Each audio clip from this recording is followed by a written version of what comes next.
Okay, so we are resuming Mishlei 26:7. I apologize for my voice. I was sick all week, and then I think last night's shiur put a real strain on my vocal cords, so hopefully they last. Okay, so we started this on Monday, so we got to refresh our memory here. Dalio shokaim mi piseach umashal b'fi ksilim. So we translated that as, so dalyu is raised thighs. That was one translation. From a limp person, or if you want the politically incorrect term that some of the translations use, cripple, right? Or lame person. Mashal b'fi ksilim, and a mashal in the mouth of ksilim. Okay, and mashal here could be translated either as parable, which is like an illustrative story, or a metaphor / analogy / allegory, or a saying. Okay, in the mouth of fools. All right. Okay, so Sadigon translated it as slightly differently, not raised as in like physically higher, but lifted as in removed. He says, just as walking has been lifted, i.e. removed from a limp person, so too wisdom has been removed from the mouth of fools. Living Nach said, like thighs appear high up to a cripple, so is a proverb in the mouth of fools. And Alter said, thighs hang slack on the lame, and a proverb in the mouth of fools. Now that I think about it, Alter might be going with Dalyu. I think Yaakov said that Dala might be a contronym, meaning that it could be used as something that you raise and something that you lower. So if that's true, it might mean like in the word dal, like a person who is poor. That's really like a low station, or dali is a bucket, which something you lower and you raise. So it might be that Alter is getting hang slack from that his like legs are like hanging down low from his from his because of his crippleness. Okay. Okay, so our questions were, what is this mashal? Okay, what is this mashal? Not what is the mashal in the pasuk. What does dalio shokayim mi piseach even mean? And what quality of that is similar to a mashal in the mouth of ksilim, of Mishlei fools? 2, what is a ksil in this context? Is it the technical definition? So I didn't add that. Is this the technical archetypal definition, or is this a generic fool? All right, and again, methodology-wise, anytime you see a specific fool term in Mishlei, it could either be referring to it like jargon-wise or just generic fool. 3, who's the audience? Is it someone who hears a mashal that is said by a fool? Is it someone who gives a mashal to a fool, or is it yourself? And we all have a little ksil in us. We said it's not for the ksil himself, presumably because he's not going to listen. 4, why is it b'fi ksilim, in the mouth of the fool, as opposed to just in a ksil or in his mind or whatever? And then what does b'fi mean? Is it that he's saying it, or is it that he's like ready to say it? What's the relationship between the mashal and the mouth? 5, where and why does the ksil have a mashal in his mouth in the first place? Like, does he, is this just part of his regular learning? Is he like seeking out mashalim? Is he coming up with mashalim? And then what exactly, I don't know why this is the same question. I'm going to make this. What exactly does the ksil not understand? Is it the nimshal, meaning what the mashal stands for, or is it even the mashal? 7, why specify mashal? Okay, does this apply to all chachma? And if so, to what extent? 8, what's the consequence or harm in the fact that he has this? The pasuk really doesn't spell it out. And then 9, what is the opposite? What would a mashal in the mouth of a non-ksil or a chacham look like? Okay, so we had two. Yeah. Just a question about question 6. Sure. Is the ksil necessarily not understanding something? That's a good question. So let's modify it. What does the ksil? Wherein is the ksil deficient? Yeah. The nimshal or the mashal. Okay, that's a good point. Okay, so I think we had 2 approaches, and I was just looking while I was waiting for people to come. I was just looking at the Ibn Kaspi, and I think he actually says both of them. Again, you'll have to help me reconstruct this because I don't really remember. So let's start with Ibn Kaspi, who we don't usually do. I don't know why Ibn Kaspi wrote 2 commentaries on Mishlei, and usually they're the same. I think these are 2 different interpretations, but let's see. So he says, Dalio Shokayim is huramu v'hugbu. The thighs were lifted and removed. I think that's what it means, or raised. Actually, I think these are both words for raised, like hagba. Mipiseach, min ha'adam shu piseach, from a person who is limping. Okay, so he's learning that piseach, I guess, is an adjective, and he's just adding that it's adjective. You have to put in the word a man who is lame or who is crippled. Achar shehuramu raglav. Oh, after his legs have been removed. Okay, so maybe he doesn't mean cripple. Maybe he means someone who like his legs were physically like amputated or removed somehow. I'm not sure, but here's what he says. The tam, the meaning is batla mi pu'ulasa mimenu. Its activity, or their activity, the activity of the legs has been negated in him. Okay. The alpha p shehemlo, even though he has them. Okay, fine. Sorry. I'm just trying to figure this out as I go. Meaning, I guess it hasn't been removed, but it's been nullified. So in other words, this guy has legs, but the power of walking has been removed from them. Ain toilas behem od, and therefore he doesn't have any more utility in the legs. Kain hamashal b'fi ksilim, so too is a mashal in the mouth of the ksilim. Lo yavinu hanimshal shu atachlis. He does not understand the nimshal, the idea that is being like represented by the mashal, which is the purpose of it. So I think that was one of our interpretations, that the guy has legs, but he can't use them. So too, if you have a ksil has a mashal, but he can't use it because he doesn't understand what it signifies. Okay, so that was one interpretation, and I'm just going to contrast that with the other, and we could discuss it if we need to. Okay. Dalio shukaim mashal. So this is also Ibn Kaspi. Hine dalyu, and as I read this, think to yourself, is this the same or is this a different idea? I think it is different. Dalyu kamo dalalu v'charavu. As in the pasuk in Yeshayahu, dalalu v'charavu. I haven't looked that up yet. Yeshayahu 19:6. So let's look at 19:6. I'm just going to look it up in my R scroll because I have it here. And R scroll has better English for Yeshayahu than the Torah does currently. 19:6. So it says, so the full pasuk says, V'he'eznichu naharos dalalu v'charavu yo'ore matzor kane vasuf kamelu, which our scroll translates as, the waters of the sea will recede and the Nile will dry out and be parched. Okay, so I guess they're saying, hold on. Oh, the reeds and the bulrushes will wither. Yeah, okay, fine. So he's learning that dalalu is like to dry out. Okay, so withered. Mitam dal v'shafel v'ani, and this is like the usage of the word dal v'shafel v'ani, low and lowly and poor. Okay, v'hatam, and the meaning hashokaim him nimtzaim lepiseach. The piseach does have legs, but in him they exist in a manner that is deficient and lacking in perfection.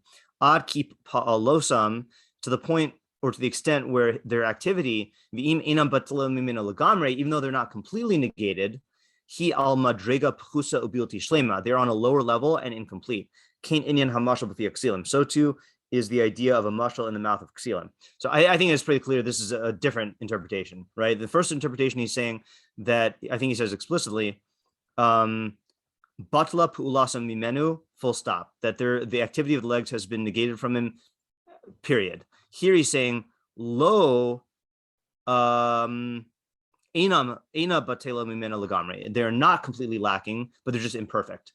Okay, so so the first one I think is easier thing to understand, right? The fool who has a mashal and doesn't understand the nimshal, so he has like the outer shell of the thing, like the piseach has the physical like limbs, but they just can't do what they're supposed to do. So too the mashal can't do what it's supposed to do. That one's the easier one. But what is the idea according to the second interpretation? That he has it, but it's imperfect. Can we just explain that machlokas, quote unquote? Maybe there according to the second one, he's saying that there's a potential value in Mashal, even if he doesn't understand the nimshal, there is still what to be gained from it. Okay. But the first side is saying, the first side would say that since he doesn't, I don't know, this one isn't as clear. Maybe he's saying that since he doesn't understand what it means right now, so it's useless to him. Okay, so let's. I like that approach, right? So let's flesh out the second one and define what exactly. So what is the utility? In other words, and I like the way you're setting up the first one, saying that first one is putting the emphasis on to him. Okay, meaning to him there's no utility. So does that mean that in the second interpretation that there is utility, but it's just not to him? Or is it that it's even of partial utility to him? Let's think about that. Or let's just try to say what is the utility. Yeah. It could be to him. I mean, currently it seems there isn't any, but he has this motion that he could understand. He has the ability to. And also when he says it, other people could understand it. So it's both. Okay, right. So I think the common denominator is there's a potentiality there, right? Is that theoretically he has the potential to understand it, and then even if he never actualizes that potential, then other people can understand it. I had a moment that this is, I think this occurs a lot if you open your eyes to it, but the moment that I had that illustrates this was I think this was. So there's a daycare right next to my my apartment, and I think this was in relation to the daycare. I think there was like a little kid, probably like 4 or 5, and like his dad was picking him up, and I heard the kid, like the dad said something. I heard the kid say Baruch Hashem. Now ordinarily, like I would, like you hear like from kids say Baruch Hashem a lot, but maybe it was just the mood I was in, or maybe it was the what I had been learning. But I realized, like, okay, this kid has absolutely no correct idea what he's just said, right? Like he doesn't have an idea of what Baruch means. Like if I ask the kid what does Baruch mean, I don't even know if he would know the English translation of blessed, he probably just has like a sense of there's something positive about it. And then Hashem, obviously this 3 or 4-year-old kid doesn't have any conception of one of the most abstract, like, ideas in Judaism of, the independent source of all reality, who's absolutely one and non-physical and outside of time, But I was realizing that like this kid has that phrase in his mouth and is perpetuating it.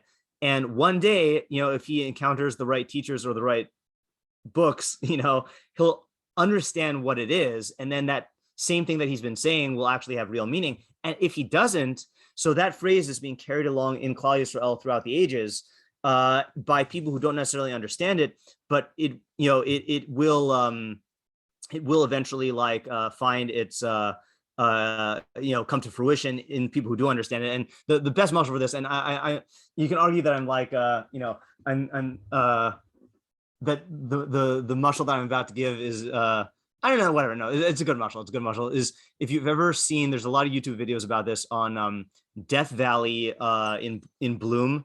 Like if you just look up Death Valley Bloom, I think there's a special word for it. That there are these. So Death Valley is the I believe it's the hottest place, one of the hottest places on Earth, one of the driest places on Earth, one of the lowest places on Earth. Temperatures in the 120s, I think. And like the general rule is nothing grows there, but occasionally, then it's like a complete desert. But occasionally, when there is rainfall, that leads to I don't think there's rain there. Maybe there's sometimes rain there, but when there's rainfall, that leads to like a quick like flash flood. So what happens is the entire desert blooms with grass and like these like very, very small flowers. And I think it only lasts for a little while and then everything dies out because it doesn't have water anymore. But you see from there that there are seeds that are in the ground just waiting to be activated with the water. And all it needs is the right conditions and it'll come to life. So I often think about that with mitzvos and with esoteric ideas in Judaism that are being practiced or said by people who don't understand what they're saying. That, like Rav Pesach has often said, like Judaism, the Torah is designed to be able to survive, decades or even centuries of drought. Waiting for the times when you have the chachamim who can understand the ideas and bring them to life, and then bring them to the other people. So that's the sense I'm getting here.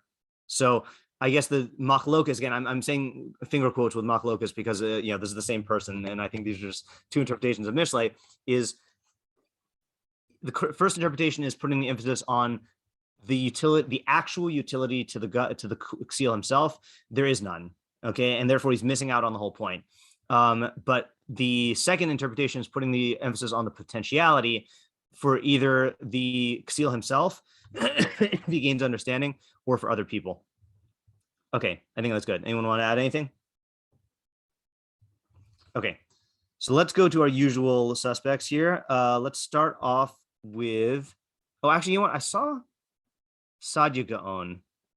Okay, I don't know if there's a new idea here. So we did the translation of Sadia Gaon, but we didn't do the commentary. Sadia Gaon said, just as walking has been lifted from a limp person, so too wisdom has been removed from the mouth of fools. So here's Sadia Gaon's commentary, okay? And let's see if we get another idea out of this. I'm not sure if we do.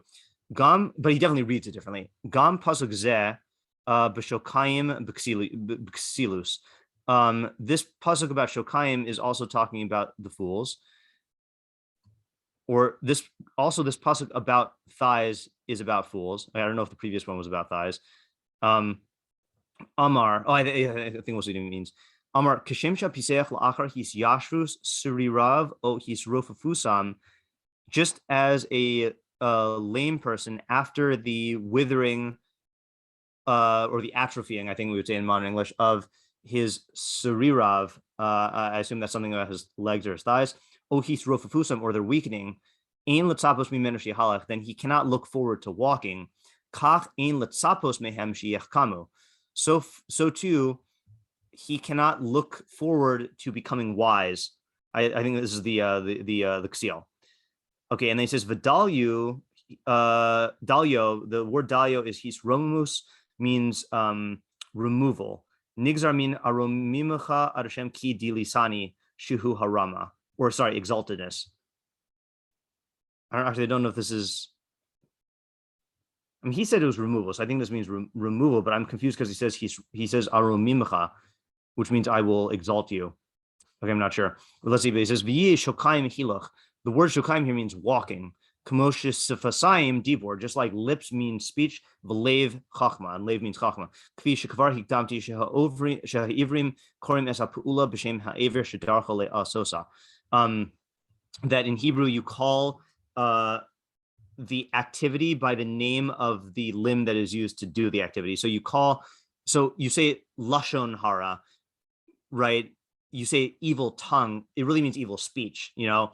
So too, lev chachama, or a heart of wisdom, really means like an intelligent mind. So too, here the pasuk means shokai means walking, because that's the limb you use. So he's learning as just as walking has been lifted from a limb person, so too, okay, I actually don't think it's removed. Lifted, i.e., raised beyond the reach of, okay, a limb person, meaning that he can't look forward to it. Okay, so too, wisdom has been lifted beyond the reach of the mouth of fools, has been lifted beyond the reach of the mouth of fools. Yeah, I think this is a good way to say it. Yeah, so that's like the living Nach wanted to interpret it. Like thighs appear high up to the cripple, so proverb in the mouth of fools. So I do think this is a different idea. What do you think? What do you think he's saying? I have a question. Yeah. Just like, is he saying also that when it says the tzilin that he's saying it like he's talking?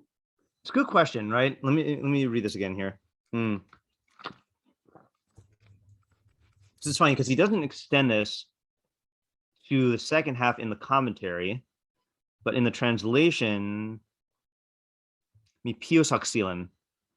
So first of all, it's interesting. He does translate it as chachma, right? Not just a mashal. So it sounds like he's saying that. See, okay, I realize I'm. This is my interpretation. I don't think this is necessarily Sadiq saying this outright. Sounds like he's saying the ksil can't even speak in chachma. You know, like our ksil from the previous pasuk, sorry, from the previous interpretation in Kaspi, he's saying the mashal and just not understanding it. Sounds like here he's saying that like this ksil can't even look forward to speaking in chachma. Yeah. But if it's a mashal, why not? in the Yeah, case so of the I don't know why he translates mashal as chachma in general, but it sounds like he wants to avoid saying it's a mashal. Right? It sounds like he wants to say that it means all chachma in general, and it could be that he's getting this from the context here. Okay, so for example, and I think I read this last time, but let's just read it a little bit here. So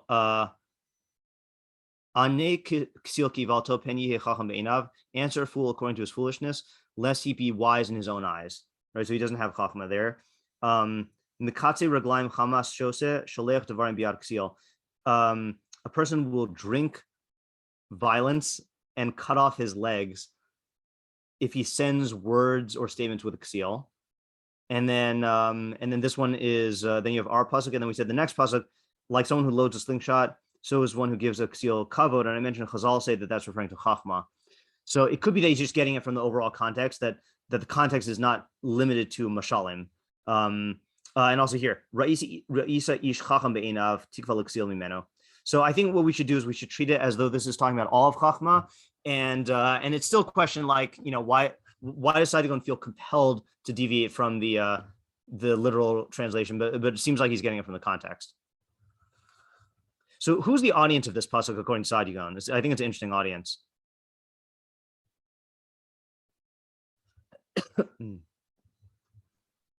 A chacham who's going to teach the ksil? Okay, that could be. I think there's a more direct audience, and this is an unusual pasuk in Mishlei in that sense. Could you say that the audience is the ksil himself? And I'll tell you why. Because in the mashal, the person who is a cripple knows that he's a cripple, and looks forward to the ability. I mean, not looks forward to like he's going to get it, but like he like looks longingly at people who are walking and knows that that's beyond his reach. So it sounds like Sadigon's taking that approach here, that the ksil like is looking at people who speak in chachma and kind of saying, like, realizing that that's beyond him, on a certain level. You think that's a fair read? And I'll give you an example. You could argue and you could say, well, that's not necessarily true, because we just saw in pesukim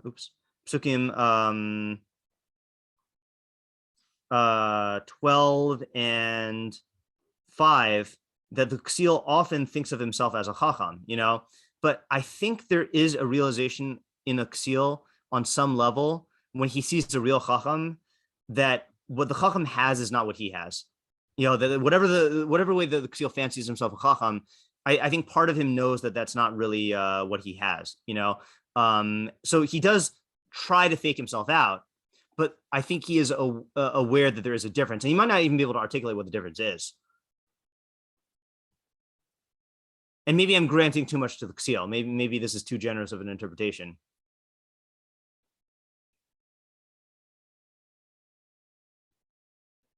But what would be the point of the pasuk if it's talking about this? If it's talking to the ksil himself? I guess I feel like a ksil would recognize that there's a difference. Yeah. But I feel like he might say that he might ascribe it to be like a matter of degree. Oh, that's interesting. Like that's just like what I think a ksil thinks, like the difference between like a chacham and himself is. Like, oh, right. Like he recognizes there's a difference, but he says like, oh, he's just much better than me in the same. Right. Thing. So I'm saying this because I've definitely thought that. Right. I think that is a common first assumption. So are you saying then that what you just expressed is one part of the ksil, and this pasuk is expressing the other part, meaning when he views himself as a chacham, he thinks it's just a matter of degree. But then this pasuk is highlighting that somewhere deep down, a part of him feels like, no, it's completely beyond my reach, like a person who is who can't walk, Or are you saying a different way? I'm not sure. I'm just making an observation that I think. Okay, yeah, I hear that. Let me. I'm gonna.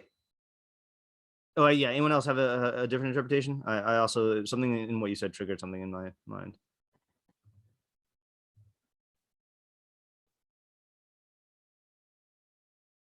So let me read this in case it helps. And this is not, obviously we there are different technical definitions of ksil, but Rabbeinu Yonah defines ksil in Mishlei 1:22 as ksilim heim bale ha'pulos haraos v'ovrim averos lamalos mishalos einehem be'inyane hanaosam v'tanugehem. So ksilim are like masters of bad actions, okay? V'ovrim averos, and they transgress, they commit transgressions in order to fulfill what their eyes seek out in matters of pleasure and enjoyment. Okay, so I think I could be misattributing this. I think Joe Wortman, when we did this Rabbeinu Yonah last year, described the ksil as a veteran pleasure seeker. Okay, because I think we were comparing it to the na'ar and the pesi, who have these inclinations but haven't hardened into masters yet. So it's possible that the ksil.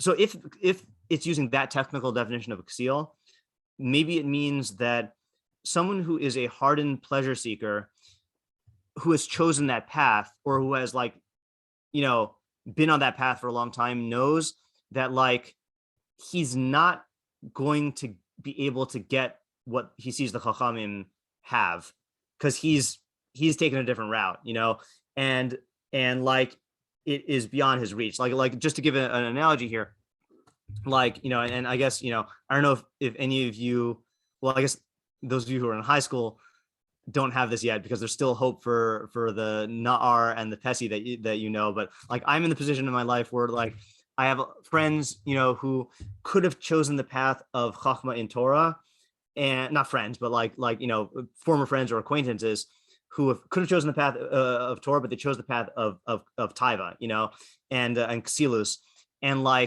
they had enough exposure to chachma to be able to recognize it when they see it, but they know that they've chosen a different path and they can't have it anymore, So that's a possible approach here. But according to this approach, or according to Isaac's approaches, I'm not sure if that was if there were more approaches in there. So what would the purpose of this pasuk be? In other words, if this is addressed to the ksil, then, or if it's addressed to the educator, like Isaac was theorizing, so then what would the practical application be? Sorry, buddy, you missed the boat. That, that's not really a practical application. I got it, but go ahead. What I'm thinking is that I think the person, the chacham might want to teach the ksil, because then he'll be like, oh, if I can turn him into a chacham. Yeah. But it's saying that's trying to turn a crippled person into someone who can walk. Yeah. Yeah. Right. Yeah. That's definitely one possibility for the teacher, and that's a good point. And by the way, just to support Isaac's interpretation that this is for the teacher, in our pesukim that we just looked at in context here, so pasuk, it really, I guess, starts at Gimel. Shot lasus meseg lechamor of the shevet legev kasilim. I think a shot is that a whip or a stick? Let's see. A whip for a horse, and a bridle for a donkey, and a rod to the back of kasilim. So that's talking about someone who's trying to discipline a ksil. Then 4 and 5 are talking about responding to a ksil. 6 is talking about someone who sends things with a ksil. So it would make sense contextually that we're talking here to a person who is interacting with a ksil and trying to effect change in some way, whether it's a teacher or a disciplinarian, So it's saying, yeah, if you are, what is the Ben Franklin quote? Arguing with someone who has renounced reason is like administering medicine to the dead. So I think that's the quote. So you have to realize that there's no hope for this guy. So that is a distinct approach. Now I'm realizing from what I was saying, because that is not talking about from the perspective of the ksil. That's talking about from the perspective of the person who's trying to change the ksil. Yeah, Ezra? Another approach, maybe it's talking to a person who's I guess considering becoming a ksil, and he's thinking to himself that he'll be like a ksil and involved in taiva, but then he'll be able to be involved in chachma when he wants to, and it's telling him, no, you can't do that. Okay, good. Yeah. Okay, so that's a good shot. I was thinking similarly there also. Is it's talking to someone who is not yet a ksil, but he is on that path. Okay, and he knows he's on that path, and it's saying that you think this is just something you could pick up any time, but as Mishlei says in 122, okay, ad masai pesaim te'evu pesiv leitin laton hamdulahem uksilim yisnudas. Until when will you naive simpletons love your naive simplicity, and scorners covet scorning for yourselves, and fools hate knowledge. Tashuvu l'tochachti, return to my rebuke. Hine abia lechem ruchi, behold, I will express my spirit to you. Odia l'devarai eschem, I will make known my words to you. Yan karasi vatma'enu, but because I called and you refused, natisi yadi v'ein makshiv, I extended my hand and you did not listen. Vatifru kolatas, you scorned all of my counsel. V'tochachti lo avisem, you did not desire my rebuke. Gam ani be'edechem eschak. So this is Chachma talking, by the way. I forgot to read the first pasuk. This is Chachmos Bahus Tarona. Okay, so this Chachma says to these guys, Gam ani be'edchem eschak, I will laugh at your misfortune.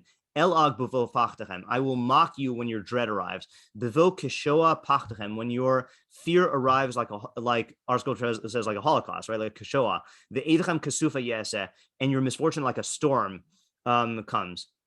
Bevo lechem tzarav tuka, when distress and travail befall you. Az yikra unani, then you will call me, v'lo ene, I will not answer. Yishacharunani, you will seek me out, v'lo yimsa'unani, you will not find me. Tachas kisana udas v'yos Hashem lo bacharu, because you hated knowledge and you did not choose fear of Hashem. Lo avu la'atasi, you did not desire my counsel. No'atu kol tochachti, you spurned all of my rebuke. V'yochlu mi pri darkam umimotzosem yisba'u. They shall eat the fruit of their ways. Okay, like the guy who's on the way of the fool. Umimoatzosehem yisba'u, and they will be sated by all of their counsels. Ki meshuvas pesayim targim, the tranquility of the pesayim will kill them. V'shalvas ksilim tabdem, and the tranquility of the ksilim will destroy them. V'shomei ali, the one who listens to me, techachma yishkan betach, will dwell securely. V'sha'anan mipachad ra, and be sheltered from every fear.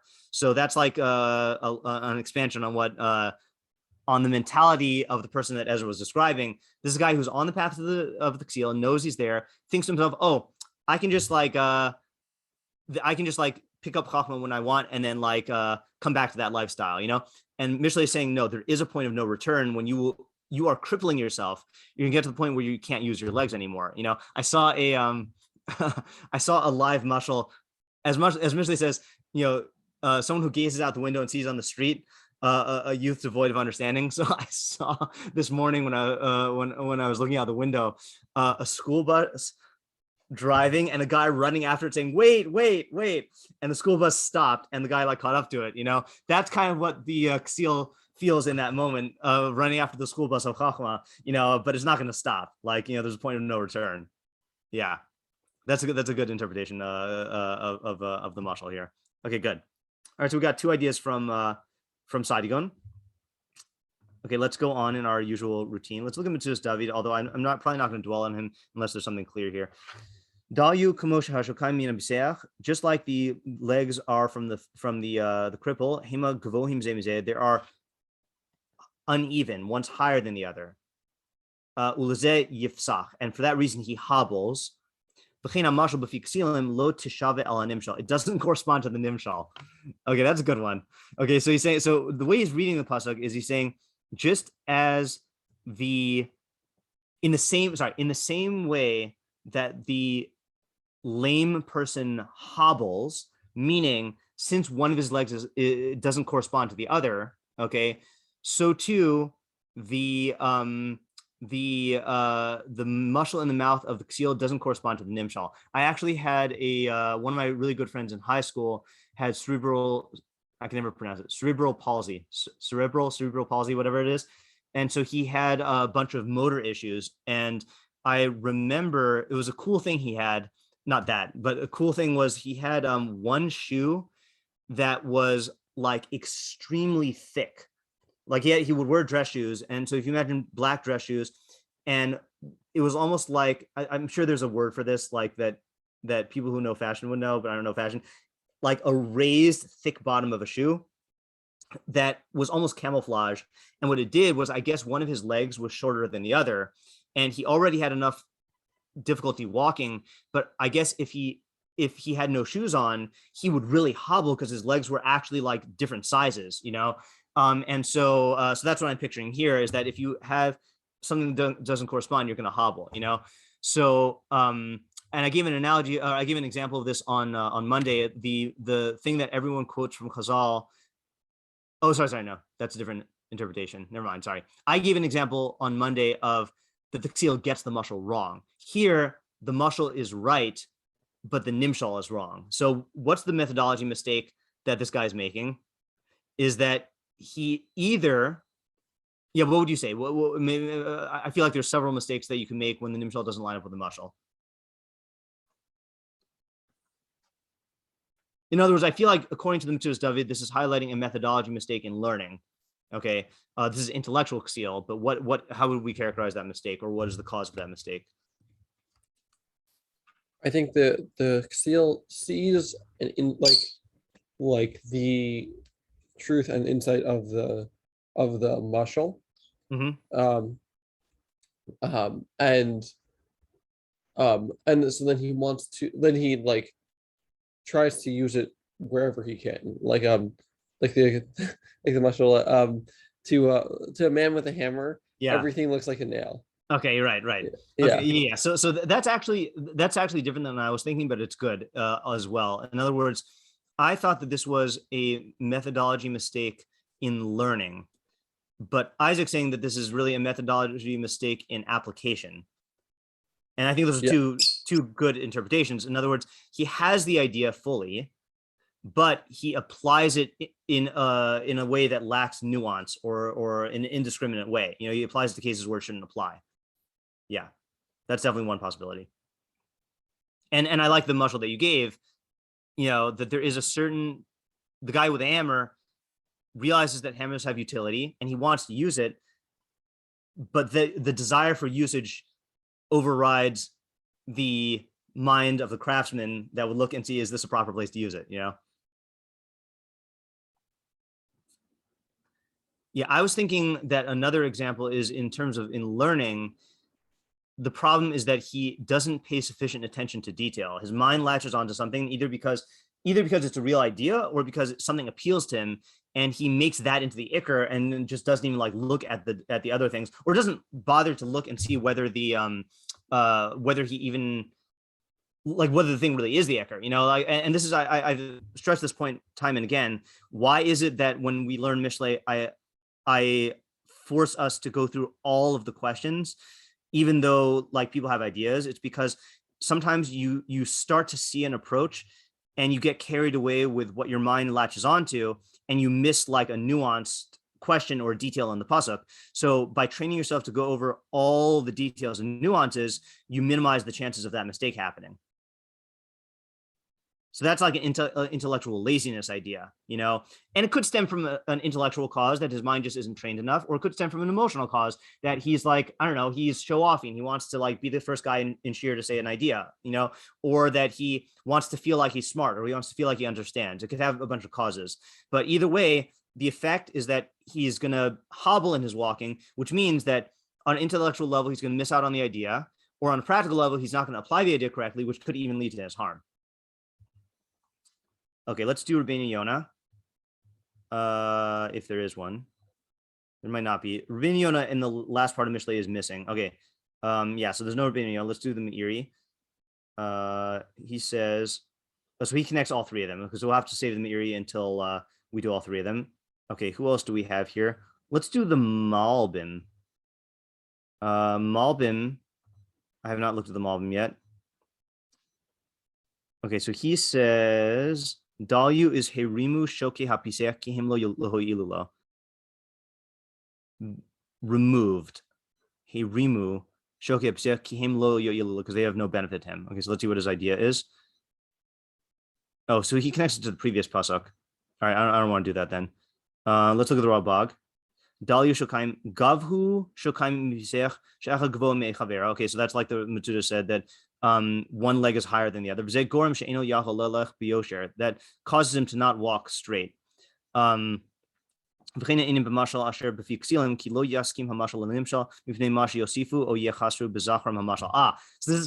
where the Matsudas got it from, but he gives a specific cause here. He says, why doesn't the mashal correspond to nimshal? He says because they add to it or detract from it bizachram hamashal, when they remember the mashal. So that's like I was saying on Monday, where the people who quote the Chazal about the fetus learning all of the Torah in the womb, that they misquote it, either because they've never seen it before or they misremember it, and they think that an angel teaches the fetus all of the Torah in the womb and then it forgets it upon birth, when really the mashal is that the fetus learns or is taught all the Torah in the womb, not by a mashal, just learns or is taught all the Torah or all of Chachma, if you actually look at the actual Gemara, and then an angel hits it on the mouth and makes it forget when it's born.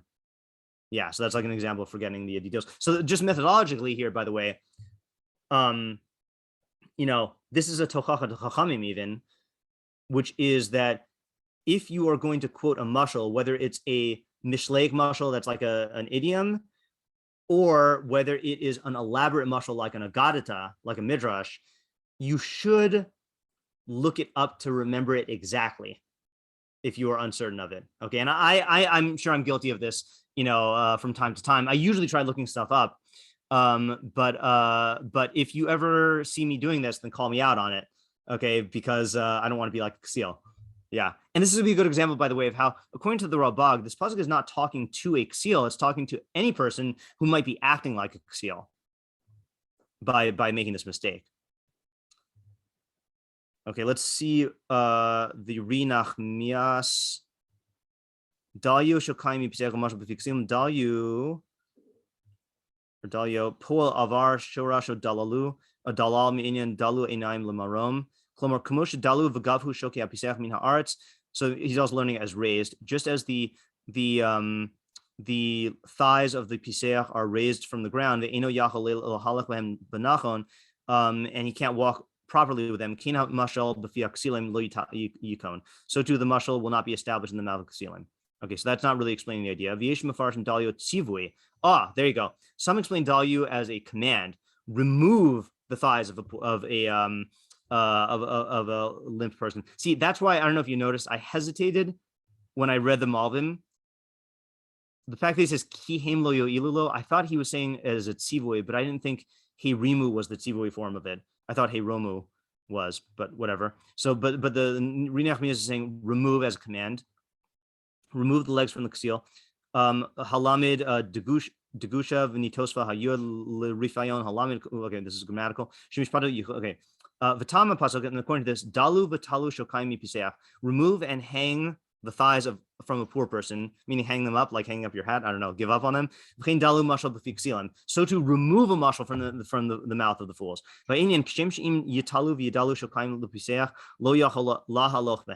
So to just like if you hang up, I don't know what he means by hang. If you hang and remove the or lift up the thighs from the poor from the lame person, he will not be able to walk with him. So too, if you put a mashal or a melitza in the mouth of a fool, it won't help him. I'm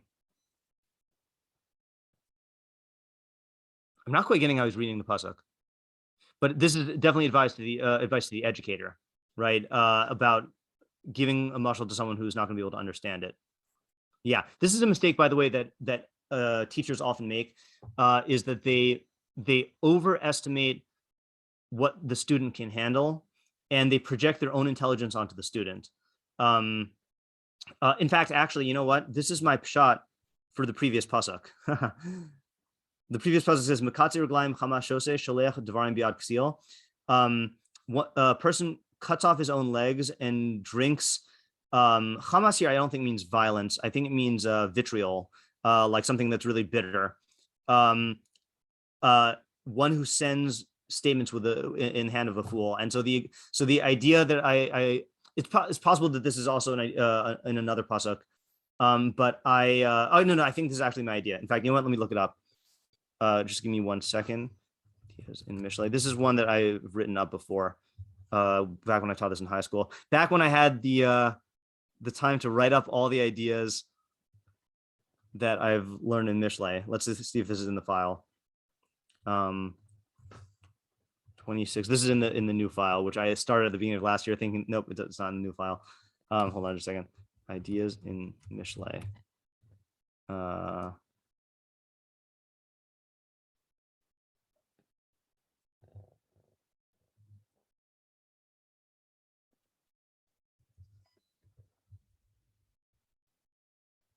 Yeah. So the pasuk is, one will cut off his own feet and drink resentment if one sends messages with a fool. So my summary is, entrusting a fool with an important task will likely result in 2 negative consequences. Number 1, you won't accomplish what you sought to accomplish. That's cutting off your own feet. And 2, you'll be filled with resentment towards the fool and towards yourself for trusting him. That's a drinking resentment. Why then do we frequently make the mistake of trusting fools with important errands? Because we relate to the fool as a tool, as an extension of our own will, rather than as a person with his own will, his own emotions, and his own priorities. Consequently, we project our own competence, efficiency, and sense of responsibility onto those who lack these qualities, and we are blind to their flaws. An example I gave, I like to give for this one is when I first was a high school teacher and I was teaching this group of really unruly 10th grade boys. We got to our classroom and it was locked. So I sent one of them to go get a custodian to unlock it. 5 minutes go by and like he hasn't come back yet, you know? And I realized, oh, obviously I was dumb because a kid, a 10th grade boy who doesn't want to go to class is obviously gonna take the scenic route, you know, in going to find the custodian, you know? So what was the mistake? The mistake was I was projecting my own values and emotions and priorities onto this kid and assuming that he would just be an extension of my own will when really he has his own priorities, you know? So that's a similar mistake that the Royal Bog is highlighting that a teacher makes where you, sorry, not the Royal Bog, the נחmiash, where if I understand a mashal and I give it to someone who's not capable of understanding it, I'm projecting my own intelligence on that person, but he might totally misunderstand it. So it's important for the teacher to adequately assess what the student is capable of handling and make sure to fill that gap. Okay, I think we are over time already. So let's just quickly summarize. We had a lot of ideas here. Okay, so we started off with the נחmiash's 2 ideas of the piseach as someone who can't walk, or the piseach as someone who can walk but imperfectly. So to the ksil who has the mashal, he doesn't understand it at all, so it's of no utility to him, but there is potential utility for him in the future or for other people. That was the נחmiash. Then we did the Sadia Gaon, which is looking forward to Chachma. So either this is talking to the educator and saying, you might think that this ksil, that there's hope for him, but once he is a ksil, then there is no hope for him, like the guy running after the school bus. Or if it's talking about to the person who could become the ksil, and it's Rabbeinu Yonah's definition of ksil as a veteran pleasure seeker, it's saying once you're going down that path of taiva, then don't think that you could just pick up chachma at any time. Really, you can't. There's going to be a point of no return.